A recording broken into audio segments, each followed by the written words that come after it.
People live TV ఈరోజు మరొకసారి మన ఏపీలో ఉన్న రాజకీయాల గురించి మాట్లాడుకుందాం. సార్ నమస్తే. సార్ నమస్తే సార్. ఈరోజు మన ఏపీ రాజకీయాల గురించి మనం మాట్లాడుకుందాం సార్. ముఖ్యంగా నిన్న సాయంత్రం అంటే ఆదివారం నాడు జనసేన మరియు టీడీపీ తమ యొక్క అభ్యర్థులు ప్రకటించింది. జనసేన అసెంబ్లీ అభ్యర్థులు ప్రకటిస్తే బీజేపీ మాత్రం ఎంపీ అభ్యర్థులు ప్రకటించింది.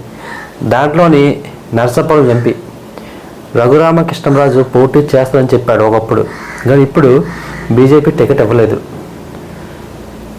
బీజేపీ తన 6 ఎంపీ అభ్యర్థులు ప్రకటించింది. అరకు నుంచి కొత్తపల్లి గీత అని చెప్పేసి, రాజమండ్రి నుంచి ఎవరో దగ్గుబాటి పురంధేశ్వరి అని చెప్పేసి, తిరుపతి నుంచి ఎవరో శ్రీనివాసరెడ్డి సంథింగ్ ఎస్సీ క్యాండిడేట్, మొత్తం 6 ప్రకటించింది. దాంట్లో రఘురామకృష్ణరాజుకి అంటే సీట్ ఇస్తారని దేన్ని వ్యక్తం చేశారు, కానీ లాస్ట్కి ముండిచే ఇస్తుంది బీజేపీ. నేను కూడా భావించాను యాక్చువల్గా రఘురామకృష్ణరాజుకి నరసాపురం తప్ప ఇంకా వేరే క్యాండిడేట్కి ఎవరు ఇవ్వరు నేను అనుకున్నాం. కానీ అంటే అతని వాక్యం ఎలా ఉన్నాయంటే, నాకు టికెట్ ఇవ్వకపోవడం దీనిపైన జగన్ ఏమైనా కుట్ర చేశాని చెప్పేసి అతను ఆరోపణలు చేస్తున్నాడు. నిన్న ఒక లైవ్ పెట్టాడు యూట్యూబ్లో పెట్టేసి, జగన్ పై నాకు సీట్ రాకపోవడం దీని జగన్ కుట్ర ఉందని చెప్పేసి కొన్ని ఆరోపణలు చేస్తున్నాడు. అయితే అంటే ఫస్ట్ మీ మాటల్లో బీజేపీ గురించి, బీజేపీ ఇలాగా ఉమ్మడిగా చేరింది, తన 6 ఎంపీ టికెట్లు ప్రకటించింది. అయితే ఆ 6 ఎంపీలు టికెట్ల గురించి అక్కడ గెలిచే అవకాశాలు ఎలా ఉండిపోతాయి సార్? ఇక్కడ ప్రధానంగా చెప్పుకోవాలంటే రఘురామకృష్ణరాజు విషయం కనుక చూసుకుంటే, అక్కడ బీజేపీ తరఫున భూపతరాజు శ్రీనివాస వర్మ అని చెప్పి ఆయనకి టికెట్ ఇవ్వడం జరిగింది. ఇందులో సోము వీర్రాజు పాత్ర ఉంది, జగన్కి అనుకూలంగా పనిచేశారు, అందుకని నాకు బీజేపీలో టికెట్ రానివ్వలేదని ఈయన ఆరోపిస్తున్నారు.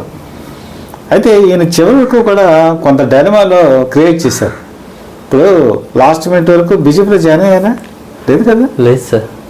ఎంపీ పదవికి రిజైన్ చేశారు కానీ బీజేపీ పార్టీలో చేరలేదు. ఇతను ఏంటంటే ఏ పార్టీ అక్కడ టికెట్ వస్తుందని ఎదురు చూశారు. అంటే టీడీపీలో జాయిన్ అవుదామా, జనసేనలో జాయిన్ అవుదామా, బీజేపీలో జాయిన్ అవుదామా, ఎవరు తనకి టికెట్ ఇస్తే అందులో జాయిన్ అవుదాం, కూటమి రావాలని చెప్పి కోరుకున్న వ్యక్తి. ప్రధానమైనటువంటి తప్పిదం నా దృష్టిలో ఏంటంటే, రఘురామకృష్ణరాజు జగన్మోహన్ రెడ్డిని వ్యతిరేకించారు గత 4.5 సంవత్సరాల కాలంలో. ఒక విధంగా చెప్పాలంటే ప్రతిపక్షం అసలు ఎక్కడా కూడా వాయిస్ వినిపించినటువంటి పరిస్థితుల్లో ఇతను ప్రతిరోజు రచ్చబండ కార్యక్రమాన్ని పెట్టి ఏదో ఒక ఛానల్లో లేదా యూట్యూబ్లో లైవ్లో ప్రతిసారి ఆ తప్పుల్ని విమర్శిస్తూ అతను ఒక పులిలాగా రెచ్చిపోయాడు. అంటే మొత్తం ఆంధ్రప్రదేశ్ సంబంధించినటువంటి రాజకీయాల్లో ఒక తిరుగులేని నాయకుడు అని చెప్పి అనిపించుకున్నాడు. అందులో no doubt. At the same time అతన్ని అరెస్ట్ చేయడం, కొట్టడం అనే ఆరోపణలు ఇవన్నీ కూడా అప్పట్లో సంచలనానికి దారితీశాయి. సరే, వైఎస్ఆర్సీపీ ఎంపీ పదవికి అనర్హుల కింద చేద్దామని చెప్పి అనేక రకాల ప్రయత్నాలు చేసి అవి కూడా సక్సెస్ అవ్వలేదు. అయితే ఇతను ఇంప్రూవ్ చేసుకుంది ఏంటంటే, డైరెక్ట్గా కానీ ఇండైరెక్ట్గా కానీ బీజేపీ అధినాయకత్వం రఘురామకృష్ణరాజు మాట వింటుంది అనేటువంటి అభిప్రాయాన్ని తనకు తానే క్రియేట్ చేసుకున్నాడు. ఎందుకంటే ఇందుకు సంబంధాలు కూడా ఉన్నాయి, కేంద్ర మంత్రితో సంబంధాలు ఉన్నాయి, స్పీకర్తో ఉంది, ప్రధానమంత్రి మోడీతో ఉంది, అమిత్ షాతో ఉంది. ఇతరు ఎంపీగా ఉన్నప్పుడు అనేక సార్లు వాళ్ళు కలిశారు. అందరూ అనుకున్నది ఏంటంటే, ఈసారి బీజేపీ కనుక నర్సాపురంలో కనుక పోటీ చేసినట్టయితే ఖచ్చితంగా అది రఘురామకృష్ణరాజుకే వస్తుంది అని చెప్పి ప్రతి ఒక్కరు ఆశించారు. కానీ ఎందుకు రాలేదు అని ఒక్కసారి మనం ఆత్మవిమర్శ చేసుకుంటే, ఇతను ఒక పేపర్ టైగర్ లాగే మిగిలిపోయాడు. రియల్ టైగర్ వేరు, పేపర్ టైగర్ వేరు. పేపర్ టైగర్ అంటే కేవలం అతను ఒక ఛానల్స్కి మాత్రమే పరిమితం అయ్యి విమర్శలు చేశాడే తప్ప నర్సాపురం కాన్స్టిట్యున్సీలో అడుగుపెట్టల. ఎందుకంటే అతని మీద కేసు పెట్టారు. అక్కడ కేసు పెడితే అరెస్ట్ అవుతాను అనేటువంటి ఒక ఇదితో మనప్పుడు మన పండగకు ఒకసారి వచ్చినట్టుంది అంతే. అంతకుముందు ఎప్పుడు కూడా అతను కాన్స్టిట్యున్సీలో తిరగల. తర్వాత ఒకటి రియల్గా ఫైట్ చేయాలనుకున్నప్పుడు అరెస్ట్ అయితే అయ్యాడు. ఏవైతే అయింది, అతను కాన్స్టిట్యున్సీలోకి వచ్చి అరెస్ట్ అయినా కూడా ప్రజాభిమానం అనేది ఉండేది. కానీ అతను ఎప్పుడు కూడా ఢిల్లీకే పరిమితం అవటం, అలాగే పేపర్కి మాత్రమే ప్రకటనలు ఇవ్వటం, లేదా ఒక ఛానల్స్కి మాత్రమే విమర్శలు చేయడమే తప్ప గ్రౌండ్ లెవెల్లో తిరిగినటువంటి దాఖలాలు లేవు. దాంతో ఒక పక్క పాజిటివ్ పెడుతూనే ఒక పక్క నెగిటివ్ కూడా అతని మీద క్రియేట్ అయింది. అలాగే ఈరోజు విజయావకాశాలు కనుక చూసుకుంటే ఎవరైతే ప్రజల్లో ఎక్కువగా తిరుగుతారో, ప్రజల్లో మమేకం అవుతారో వాళ్ళకి మాత్రమే విజయావకాశాలు ఉంటాయి. ఈరోజు బీజేపీ కూడా ఆలోచించింది కూడా అదే.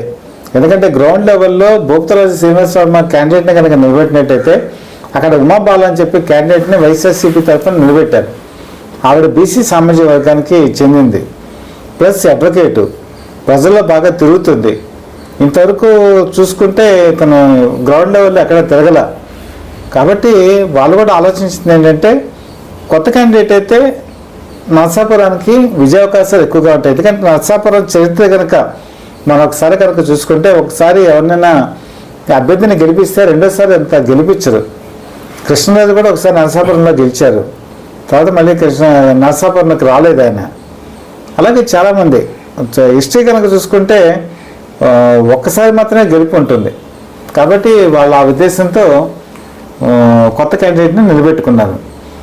ఇప్పుడు అతను ఏం ప్రయత్నం చేస్తున్నాడంటే 3 నెలల్లో మళ్ళీ నా సత్తా చూపిస్తాను అంటున్నాడు. కానీ ఇప్పుడు మరి ఎక్కడ టికెట్ ఇస్తారు? టీడీపీలోకి వస్తే టీడీపీలోకి ఇప్పుడు టికెట్ ఇవ్వడానికి ఎక్కడ ఇవ్వగలరు? విజయనగరం అవకాశం లేదు, ఓ పక్కనేమో విశాఖపట్నం అవకాశం లేదు, ఇంకెక్కడ కూడా కొత్తగా ఎంపీ క్యాండిడేట్ ఆయనకి ఇచ్చి కొత్త ప్రాంతానికి పంపించేటువంటి సాహసం చేయదు. పైగా పొత్తుల్లో కూడా ఏంటంటే బీజేపీని కాదని బీజేపీ ఇవ్వనటువంటి వ్యక్తికి తన టికెట్ ఇచ్చుకొని ఇప్పుడు లేనిపోయిన రిస్క్కి దిగదు. అలాగే జనసేనకి ఇచ్చినవే ఇప్పుడు 2 ఎంపీ టికెట్లు. ఎంపీ టికెట్ ఒకటి మచిలీపట్నం బాలశ్వరికి వెళ్ళిపోయింది. కాకినాడ ఆల్రెడీ అక్కడ పోటీలో ఉన్నారు, ఉదయ్ ఆల్రెడీ కాకినాడలో పోటీలో ఉన్నారు. సో అక్కడి నుంచి ఇవ్వడానికి లేదు. ఇప్పుడు అసెంబ్లీ సెగ్మెంట్స్ ఇద్దామంటే ఆల్రెడీ ఫిల్ అయిపోయి ఉన్నాయి అసెంబ్లీ సెగ్మెంట్స్.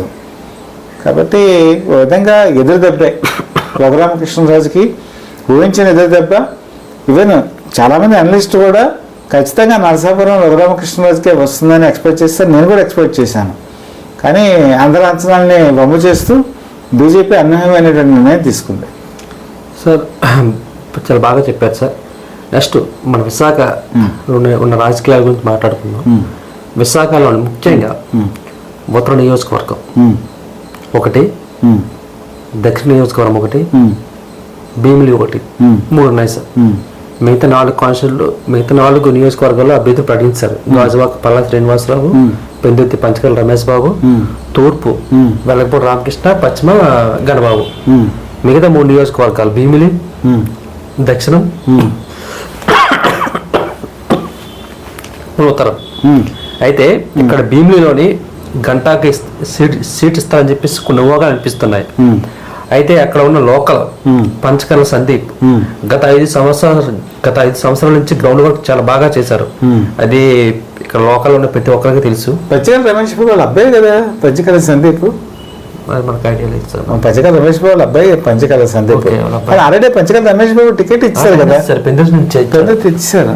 కానీ అంటే ఇక్కడ గంటకి టికెట్ ఇస్తే అంటే గంట అక్కడ లోకల్ అంటే గంట గెలచ్చు, అది మనం అది గెలపోవచ్చు అది చెప్పలేం. కాబట్టి సందీప్ అయితే లోకల్ గా తిరిగాడు, ప్రతి వార్డు లో అనేక కార్యక్రమాలు చేపట్టాడు. అక్కడ లోకల్ గా టికెట్ అని చెప్పేసి అక్కడ జన సైనికులు కొంత డిమాండ్ చేశారు. కాకపోతే ఉత్తరంకి వస్తే ఉత్తరం విష్ణు కుమార్ రాజు టికెట్ అనేది పక్క ఖాయమని తెలుస్తుంది. అతను కాకుండా ఎవరికి ఇవ్వదు. ఆ లిస్ట్ లో అంటే ఆ లిస్ట్ రావాలి, మేబీ ఈ రోజు రేపు లిస్ట్ వచ్చేస్తుంది, ఫైనల్ లిస్ట్. అదొకటి. ఇకపోతే దక్షిణంలోని మొన్నటి వరకు వంశీకృష్ణ న్యాయాలయానికి ఇస్తారని చెప్పేసి అనుకున్నారు. కానీ అక్కడ ఉన్న జన సైనికులు వీరమహిళలు దండాలు చేసి కొట్టుకోవడాలు ఇవి చేసి ఇక్కడ లోకల్ వ్యక్తికి టికెట్ ఇవ్వండి, మేము పక్క గెలిపించుకుంటాం అంటున్నారు. అయితే ఈ 3 నియోజకవర్గాలు టికెట్లు ఎవరిస్తారు, ఎటువంటి విజయాలు ఎవరిని వరిస్తాయి అనేవి ఒకసారి మన చెప్పండి సార్. అంటే నాకున్న అనుభవం కొద్దీ, నాకున్న రాజకీయ పరిశీలన బట్టి, ఆ రోజు ఉన్నటువంటి రాజకీయాలు బట్టి ఇప్పుడు చెప్పగలను నేను. గంటా శ్రీనివాసరావు ఫస్ట్ తెలుగుదేశం పార్టీలో ఉన్నాడు. ఆయన అనకాపల్లి నుంచి ఎంపీ కింద కూడా గెలిచాడు ఆయన. అయితే ఈ అనకాపల్లి ఎంపీగా గెలవక ముందు ఆయన ఒక దక్కన్ కనెక్టల్ అనే న్యూస్ పేపర్లో పనిచేసేవాడు గంటా శ్రీనివాసరావు.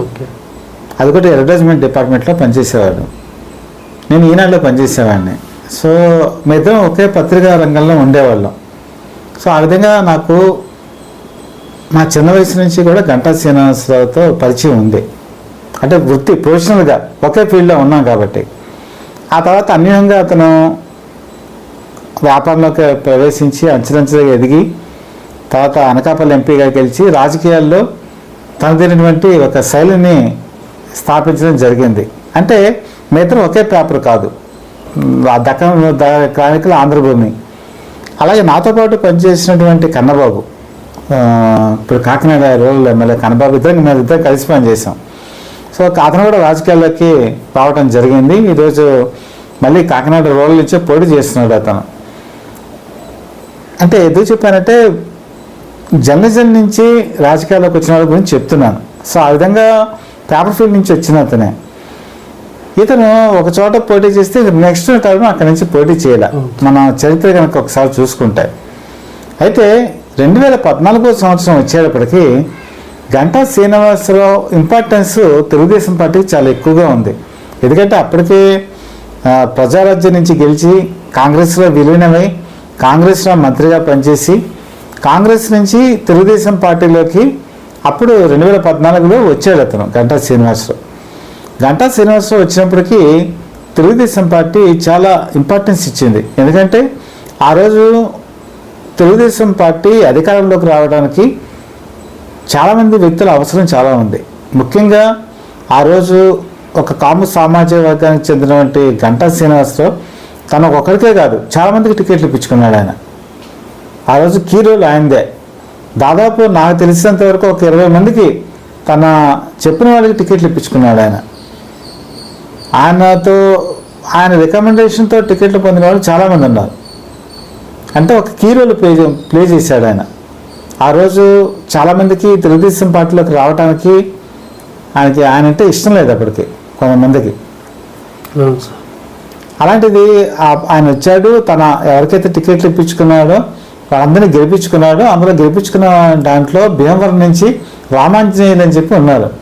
భీమవరంలో రామాంజనేయులు ఎవరంటే వాళ్ళు వియంకుడే, వాళ్ళ అబ్బాయికి ఇచ్చాడు తను. వాళ్ళు వియంకుడు కూడా గెలిపించుకున్నాడు. ఆ తర్వాత తను తెలుగుదేశం పార్టీలోకి వచ్చిన తర్వాత నారాయణ ఎడ్యుకేషన్ ఇన్స్టిట్యూషన్తో వాళ్ళ అబ్బాయిని వాళ్ళ అమ్మాయికి ఇచ్చి పెళ్లి చేయటం, వాళ్ళతో ఒక బంధం ఏర్పరచుకోవడం కూడా జరిగింది. ఆ విధంగా రాజకీయాల్లో చాలా పటిష్టమైనటువంటి స్థానంలో ఉన్నాడు ఆయన. తెలుగుదేశం పార్టీలో కూడా మంత్రిగా పనిచేశాడు ఆయన. అప్పటి వరకు ఆయన రాజకీయ ప్రాభవానికి ఎదురు లేదు. కానీ అన్యూహంగా ఏం జరిగిందంటే 2018, 2019 ఎలక్షన్స్కి 1 or 2 years ముందు గంటా శ్రీనివాసరావు అంత యాక్టివ్గా ఉన్నట్టు నాకు అనిపించలే రాజకీయాల్లో. అప్పటికే ఆయన కొంత స్లో డౌన్ అవ్వటం, ఆ తర్వాత 2019 ఎలక్షన్స్కి వచ్చేవాడికి ఉత్తరానికి తీసుకురావటం, ఉత్తరంలో కూడా బొటాబొటీ మెజారిటీతో గెలవటం, అప్పటికే తెలుగుదేశం పార్టీ రాష్ట్రంలో 23 సీట్లకే పరిమితం అవటం, రాష్ట్ర అధికారాన్ని కోల్పోవటం, సో వైఎస్ఆర్సీపీ ప్రభుత్వం అధికారంలోకి రావటం. ఈ పీరియడ్లో 2019 నుంచి 2024 వరకు గంటా శ్రీనివాసరావు చాలా లిమిటెడ్గా ఉండిపోయాడు ఆయన. అంటే పబ్లిక్లో ఎక్కువగా తిరగకపోవటం, రాజకీయాల్లో పూర్తిగా యాక్టివ్గా ఉండకపోవటం, కొంత నిరాశక్తిగా కనిపించడం, అనారోగ్య కారణాలు ఇవన్నీ కూడా కొంత అన్ని అంటే స్పీడ్గా ఉండేట్టుగా చేయలేకపోయిందని నేను అనుకుంటున్నాను. మిగతా కారణాలు కూడా ఇంకేదైనా ఉండొచ్చు. అయితే ఎప్పుడైతే ఇప్పుడు 2024 వచ్చేప్పటికి పరిస్థితులు పూర్తిగా మారిపోయాయి. ఇప్పుడు తెలుగుదేశం పార్టీ కూడా లిమిటెడ్ అయిపోయింది. అంటే ఇప్పుడు అధికారంలోకి మళ్ళీ రావాలి. ఒకప్పుడైతే 175 కాన్స్టిట్యున్సీలో నిలబెట్టింది, కానీ ఇప్పుడు పొత్తు ఉంది. పొత్తులో దాదాపు 21 సీట్లేమో జనసేనకి ఇచ్చింది, 10 సీట్లేమో బీజేపీకి ఇచ్చేసింది. అంటే 31 సీట్లు అక్కడ పోయాయి. దాంతో ఈరోజు గంటా శ్రీనివాసరావు తనకున్న వర్గాన్ని టికెట్లు ఇప్పించుకోవడం అనేది పూర్తిగా కష్టతరం అయిపోయింది. చివరికి పరిస్థితి ఏ విధంగా వచ్చిందంటే తన టికెట్ తను తెచ్చుకోలేనటువంటి పరిస్థితికి వచ్చేసారా అని చెప్పి అనిపిస్తుంది. అంటే రాజకీయాల్లో ఎప్పుడు ఎలా జరుగుతుందని మనం చెప్పలేం. పరిస్థితుల్లో చాలా మార్పు వస్తుంది. ముఖ్యంగా అతను కొన్న గొప్పతనం ఏంటంటే ఓటమి ఇంతవరకు ఎప్పుడు కూడా ఎరగలేదు. అలాగే ఒక కాన్స్టిట్యున్సీలో నిలబడితే మరొకసారి ఆ కాన్స్టిట్యున్సీలో నిలబడలేదు. ఇప్పుడు తెలుగుదేశం పార్టీ ఏం చేస్తోంది, చీపురుపల్లి వెళ్ళి పోటీ చేయమని అంటోంది. చీపురుపల్లి తనకేమో పూర్తిగా స్థానబలం లేనటువంటి ప్రాంతం. అది బొత్స సత్యనారాయణ ఇలాకా. బొత్స సత్యనారాయణ ఇలాకాలో బొత్స సత్యనారాయణ ఢీకొట్టాలి అంటే అది ఏదైనా జరగచ్చు. గెలుపు పొందొచ్చు, ఓటమి పొందొచ్చు. గెలుపొందితే జైంట్కి వెళ్ళాలి, ఓడిపోతే రాజకీయ భవిష్యత్తు ఇంకా ఉండదు. ఇప్పుడు భీమిలి అతి పెద్ద నియోజకవర్గం. భీమిల్లో ఆల్రెడీ ఆయన 2014లో గెలుపొందాడు ఆయన. కాబట్టి భీమిల్లో అక్కడ ఉన్నటువంటి సమస్యలు కానీ లేకపోతే అక్కడ ప్రాంతాలు కానీ గంటా శ్రీనివాసరావుకి తెలుసు. కాబట్టి భీమిలి టికెట్ ఇవ్వమని చెప్పి ఆయన అడుగుతున్నాడు. కానీ నువ్వు చెప్పినట్టు ఏంటంటే భీమిల్లోనే వ్యతిరేకత ఎదురవుతుంది. ఇప్పుడు జనసేన ఎప్పుడైతే వచ్చిందో జనసేనకి గంటా శ్రీనివాసరావుకి ఇంటర్నల్గా ఎంత కాదన్నా కూడా ఎంతో కొంత రైవల్టీ అయితే ఉంది. ఎందుకంటే ప్రజారాజ్యం నుంచి టీడీపీలోకి వచ్చాడు ఆయన. ప్రజారాజ్యంలో అప్పుడు యువసేన అధ్యక్షుడి కింద పవన్ కళ్యాణ్ ఉన్నాడు. పవన్ కళ్యాణ్కి గంటా శ్రీనివాసరావుకి పూర్తి సత్సంబంధాలు లేవని చెప్పి కొంతమంది చెప్తూ ఉంటారు. కాబట్టి ఆ గ్యాప్ అనేది అక్కడ ఏర్పడిపోయింది. ఆ గ్యాప్తో ఏంటంటే జనసేన ఇప్పుడు ఆ కాన్స్టిట్యున్సీలో ఒప్పుకోవట్లేదు. అలాగే అధిష్టానం కూడా డైలమాలో ఉంది. ఈయనకి ఎక్కడికి ఇద్దామని డైలమాలో ఉంచింది. దాంతో ఏంటంటే రాజకీయ అనిశ్చితికి గంటా శ్రీనివాసరావు భవిష్యత్తు అగమ్యగోచరంలో పట్టడానికి అదొక కారణమైంది. ఇంకా నువ్వు చెప్పినట్టు సౌత్ వంశీకృష్ణ యాదవ్కి ప్లస్ పాయింట్ మైనస్ పాయింట్ ఏంటంటే ప్లస్ పాయింట్ ఎమ్మెల్సీగా ఉంటూ జనసేనలోకి రావటం, పదవి వదులుకొని అంటే ఇప్పుడు బహిష్కరణ వేటేశారు. యాక్చువల్గా రిజైన్ చేయలే, బహిష్కరణ వేటేశారు. ఎమ్మెల్సీగా తనకి పూర్తి ఇంకా ఒక 5 సంవత్సరాల వరకు 4 సంవత్సరాల వరకు ఉంది అతనికి. కానీ జనసేనలోకి వచ్చాడు ఆయన. వస్తే ఇక్కడ సౌత్కి వచ్చేప్పటికి మీరు బాగా అర్థం చేసుకోవాల్సిన విషయం ఏంటంటే సౌత్ చాలా డిఫరెంట్గా ఉంటుంది కాన్స్టిట్యున్సీ. సౌత్లో ఉండేటువంటి సమస్యలు అంటే కేజీ ఇక్కడే ఉంది, తర్వాత బలహీన వర్గాల వాళ్ళు ఇక్కడే ఉన్నారు, తర్వాత అనేక సమస్యలకి ఆలవాలం సౌత్ కాన్స్టిట్యున్సీ. ఇక్కడ వాసుపల్లి గణేష్ కుమార్ తెలుగుదేశం పార్టీలో ఉన్నప్పటి నుంచి కూడా ఒక బలమైన ముద్ర వేసుకొని ఉన్నాడు ఆయన. ఎందుకంటే మిగతా ఎమ్మెల్యేలు బయట తిరగరు అనేటువంటి కొన్ని అపవాదులు ఉన్నాయి. కానీ వాసుపల్లి గణేష్ కుమార్కి ఉన్న పెద్ద ప్లస్ పాయింట్ ఏంటంటే ఇతను ఎప్పుడు కూడా ప్రజలతో మమేకమే ఉంటాడు ఇతను. అలాగే తను ఎవరైనా కలవాలని వచ్చి సమస్యల మీద వస్తే ఖచ్చితంగా దాని మీద రెస్పాండ్ అయ్యేటువంటి వ్యక్తి. మన గతంలో కూడా ఒకసారి ఈ విషయం మీద మనం అనాలిసిస్ చేశాం. అలాగే గణబాబు కూడా అంతే. గణబాబు కూడా ఎక్కువగా ప్రజలతో మమేకం అవుతాడు. అలాగే మన ధర్మవరంలో కేతిరెడ్డి వెంకటరామరెడ్డి కూడా అంతే. గుడ్ మార్నింగ్ ధర్మవరం అని చెప్పి తిరుగుతాడు అతను. సో ఈ విధంగా ప్రజలతో మమేకమైనటువంటి వాసుపల్లి గణేష్ కుమార్ని సౌత్లో ఢీకొట్టడం అంటే అది ఒక విధంగా చెప్పాలంటే కత్తి మీద సాము లాంటిది. ఎవరికి? వంశీకృష్ణ యాదవ్కి. ఎందుకంటే వంశీకృష్ణ యాదవ్ సౌత్కి సుపరిచితుడు కాదు. అతను పోటీ చేసిందంతా కూడా తూర్పు నియోజకవర్గంలో వెలగపూడి రామకృష్ణ బాబు మీద పోటీ చేశాడు అతను. సో ఈ కాన్స్టిట్యున్సీ మీద, ఈ ప్రజల సమస్యల మీద, వీటి మీద అతనికి అవగాహన చాలా తక్కువ. పైగా ఇప్పుడు అక్కడ కనుక వెళ్ళినట్టయితే ప్రజలు ఎలా రిసీవ్ చేసుకుంటారో తెలియదు. ఎందుకంటే సౌత్ పూర్తిగా చాలా డిఫరెంట్గా ఉంటుంది. సౌత్ కాన్స్టిట్యున్సీలో ప్రముఖ సీనియర్ నాయకుడు, అక్కడ బాగా సుపరిచితుడు ద్రోణరాజు శ్రీనివాస్ కూడా 2019 ఎలక్షన్స్లో వైఎస్ఆర్సీపీ టికెట్ తీసుకొని ఆ ప్రపంచం ఉన్నప్పుడే వాసుపల్లి గణేష్ కుమార్ చేతిలో ఓడిపోవటం జరిగింది. ఎందుకంటే అప్పటికి హవా బాగా నడుస్తుంది వైఎస్ఆర్సీపీ. పైగా ద్రోణరాజు శ్రీనివాస్కి సౌత్లో అందరూ తెలుసు బాగా. సౌత్లో బాగా పట్టున్నటువంటి వ్యక్తి ద్రోణరాజు శ్రీనివాస్. ఒకసారి గెలిచాడు కూడా అక్కడ ఎమ్మెల్యే కింద కూడా. అలాంటిది ద్రోణరాజు శ్రీనివాస్ కూడా ఆ రోజు వెనకబడటం జరిగింది. ఆ తర్వాత విఎంఆర్డీఏ చైర్మన్ ఇవ్వటం, ఆ తర్వాత మరణించడం, అదంతా వేరే విషయం. కాబట్టి సౌత్ని ఎప్పుడు కూడా తక్కువగా అంచనా వేసుకోవడానికి లేదు. ఇప్పుడు జనసేన కూడా వాళ్ళ పరిస్థితి ఎలాగైందంటే వాళ్ళకున్నది 21 సీట్లు. 21 సీట్లలో ఖచ్చితంగా వాళ్ళు ఎన్ని గెలవాలి? కనీసం వాళ్ళు పరువు నిలుపుకోవాలంటే కనీసం 15 స్థానాలు గెలవాలి. అందులో వాళ్ళు సౌత్ కనుక తీసుకుంటే సౌత్ చాలా టఫ్ పొజిషన్. నేను చెప్పాను కదా, వాసుపల్లి గణేష్ కుమార్ ఢీకొట్టడం అంటే ఆషామాషి వ్యవహారం కాదు. పైగా అక్కడ ఇంకొక ప్లస్ పాయింట్ అనుకోవచ్చు, వాసుపల్లి గణేష్ కుమార్కి జనసేనకి వంశీకృష్ణ మైనస్ పాయింట్ కూడా అనుకోవచ్చు. ఏంటంటే గండి బాబుజీ అసంతృప్తిగా ఉండటం. అవును సార్. గండి బాబుజీ గతంలో కాంగ్రెస్లో పనిచేశాడు, ఆయన ఎమ్మెల్యే కింద. అంతవరకు ఆ టికెట్ మీద హోప్స్ పెట్టుకున్నాడు. ఒక విధంగా చెప్పాలంటే వాసుపల్లి గణేష్ కుమార్కి ఢీకొట్టే వ్యక్తి కరెక్ట్గా చెప్పాలంటే గండి బాబుజీనే. గండి బాబుజీకి అక్కడ మంచి పరిచయాలు ఉన్నాయి, ఆల్రెడీ తిరిగి ఉన్నాడు, అక్కడ ఉన్నటువంటి పరిస్థితులు తెలుసు. సో అక్కడ తెలుగుదేశం పార్టీ నుంచి ఓట్ బ్యాంకు ఎంతవరకు జనసేనకి ట్రాన్స్ఫర్ అవుతుంది, ఇదొక డౌట్ఫుల్. అందులో వంశీకృష్ణ యాదవ్ కాలం కలిసి రావడంతో అదృష్టం కలిసి రావడం దాని నాలేమో, కానీ అతను ఎమ్మెల్యేగా ఎప్పుడు పోటీ చేసినా కూడా పరాజయమే ఎదురైంది. అది ఎప్పుడు కూడా ఆ ప్రభావం కొంతవరకు కనబడుతుంది.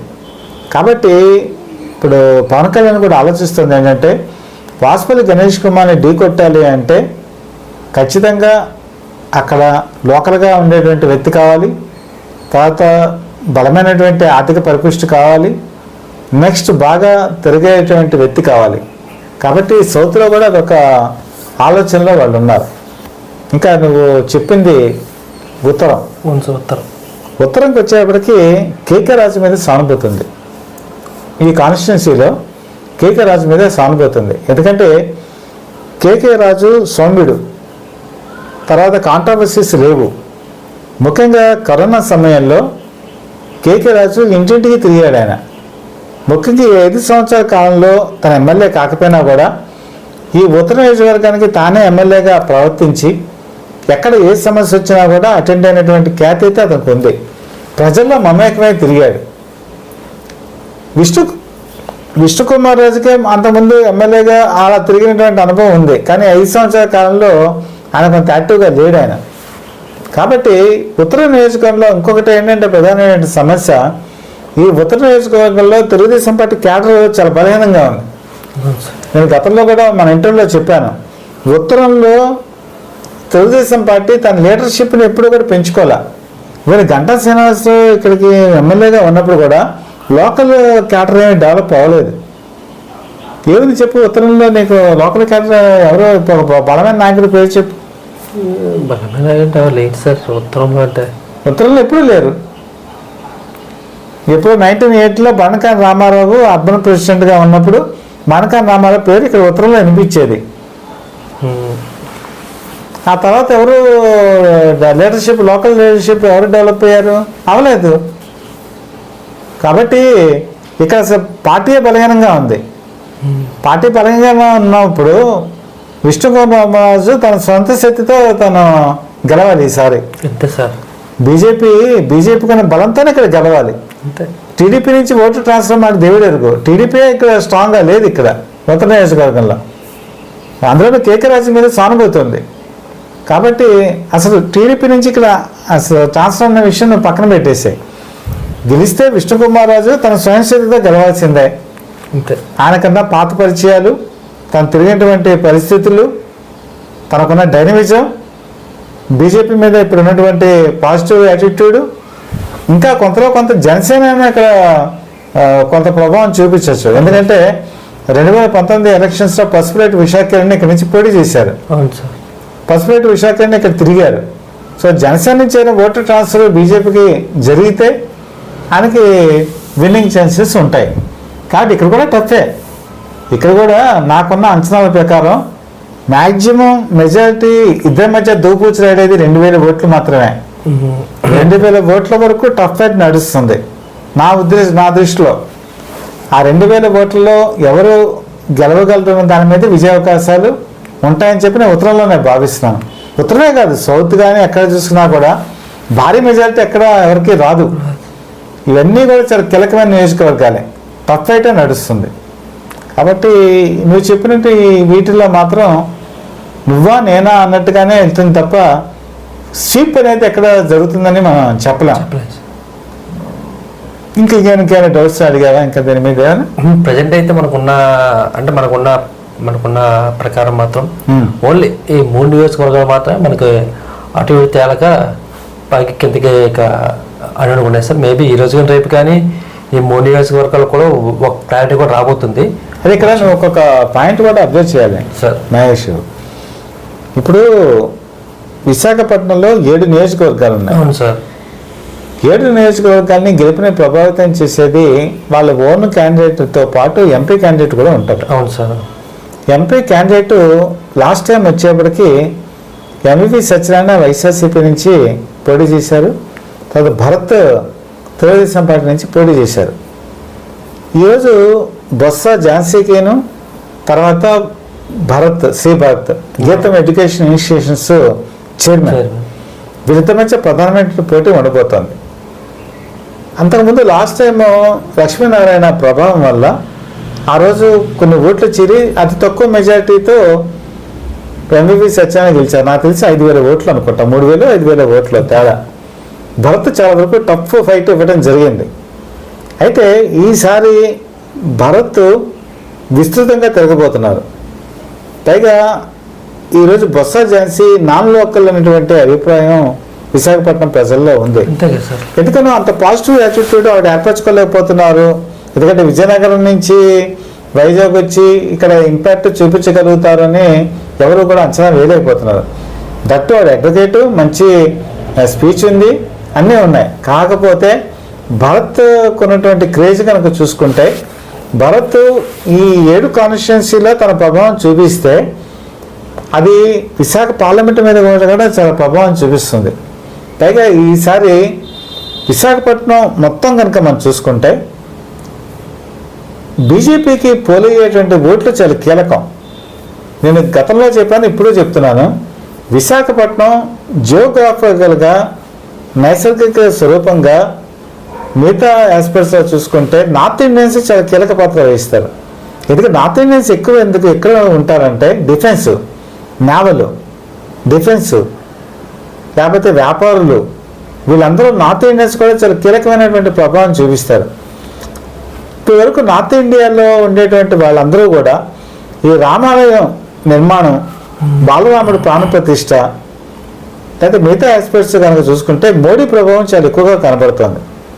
మోడీ ప్రభావం నార్త్ ఇండియన్స్ మీద ఎప్పుడైతే ఎక్కువగా ప్రభావం చూపించిందో పార్లమెంట్ ఎలక్షన్స్లో వాళ్ళ ఓట్లు కన్సాలిడేట్ అవుతాయి. కన్సాలిడేట్ అయినప్పుడు అది పార్లమెంట్లో 2 లక్షల ఓట్లకు పైగా ప్రభావితం చూపిస్తుంది. కాబట్టి ఆ ఓట్లు భరత్కి పడేటువంటి అవకాశం ఎక్కువగా ఉంటుంది. లేదు సార్, అంటే బొత్స ఝాన్సీతో కంపేర్ చేస్తే భరత్ లోకల్ కాబట్టి లోకల్ ప్లస్ నేను చెప్పాను కదా కాబట్టి నార్త్ ఇండియన్స్ మెయిన్ కారణం అది. నార్త్ ఇండియన్స్ లో ఓట్లు చాలా వరకు భరత్కి పడతాయి. సో భరత్కి పడినప్పుడు ఏమవుతుందంటే భరత్కి ఒకసారి ఓటు వేసిన వాళ్ళు ఇక్కడ ఏంటంటే బ్యాలెట్ ఇక్కడ బ్యాలెట్ అనుకోవచ్చు, లేదంటే మిషన్ అనుకోవచ్చు.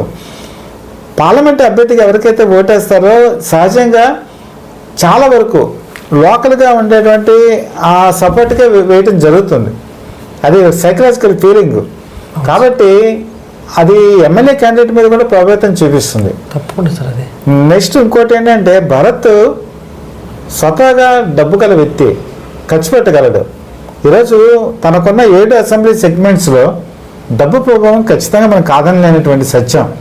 ఈరోజు మనం చాలా మంది ఏం చెప్పినా చెప్పుకోకపోయినా డబ్బు ప్రభావం ఈసారి ఎలక్షన్స్లో ఉంటుంది.